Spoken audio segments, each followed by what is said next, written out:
जब से ऐतिहासिक फिल्म पद्मावती बनी है तब से राजस्थान के इतिहास को लेकर लोगों में काफ़ी दिलचस्पी जाग उठी है। ये तो हम सभी जानते हैं कि राजस्थान के बहुत से पुराने किले ऐसे हैं जिनका इतिहास आज भी लोगों के जहन में कई सारे सवाल खड़े कर देते हैं। आज हम आपको राजस्थान के एक ऐसे किले के बारे में बताने वाले हैं जिसके इतिहास को जानने के बाद लोग शायद ही सदियों तक उसे भुला पाएंगे।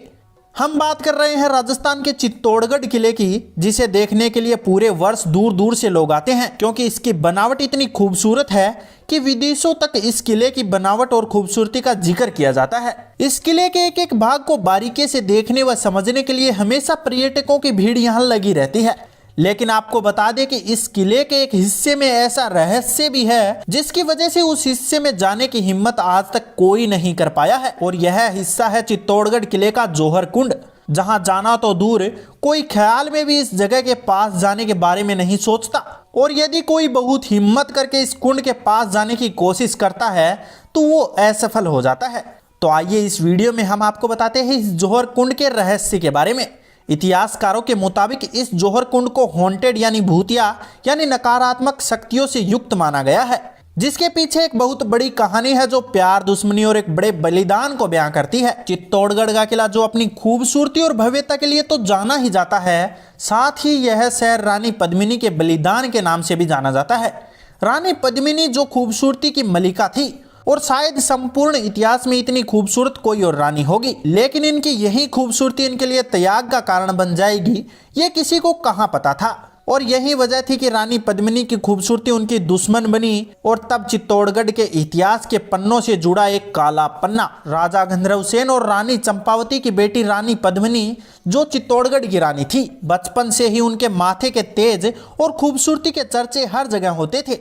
बड़े होने के बाद जब विवाह का समय आया तो अपनी सुंदर सुशील पुत्री के लिए राजा ने स्वयंवर का प्रबंध किया, जिसके बाद पद्मिनी का विवाह राजा रतन सिंह के साथ हो गया।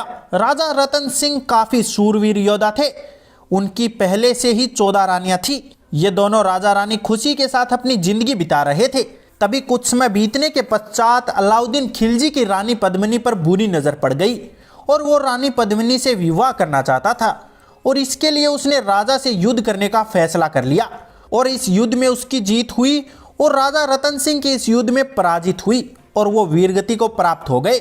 और जब ये खबर रानी पद्मिनी को मिली तो उन्होंने फैसला किया कि वो आत्महत्या कर लेंगी, लेकिन अलाउद्दीन खिलजी से विवाह नहीं करेंगी। इसलिए राजा के शहीद होने की खबर सुनने के बाद राजा की सभी रानी व अन्य सैनिकों की पत्नियां भी रानी पद्मिनी की अगुवाई में जौहर कुंड की ओर बढ़ी। वहां उन्होंने स्नान किया और जौहर कुंड की अग्नि में वो कूद गई।